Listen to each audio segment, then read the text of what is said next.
Hi and welcome back to another quick guide. Today I'll teach you how to install and set up SQLite in Windows. SQLite is a lightweight, serverless database that is easy to install and use on Windows. It is commonly used for software development, testing, and learning SQL because it doesn't require a separate database server. Follow the steps to install and set up SQLite on your Windows computer.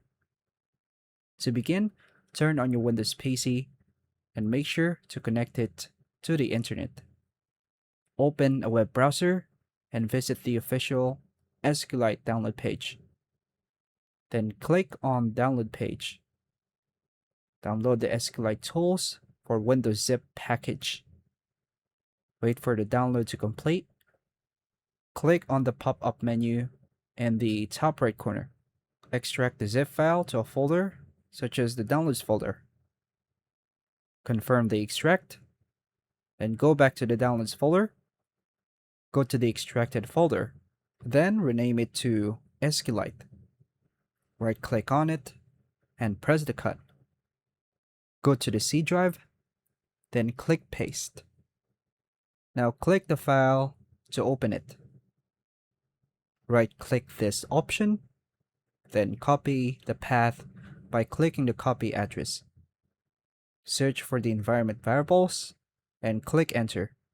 Then go to the environment variables. On System Variables, double-click the path, then hit New, paste the copied path, click OK to save. Then click OK to these options. Search command prompt, then hit Enter to open it. Type SQLite 3 and press Enter.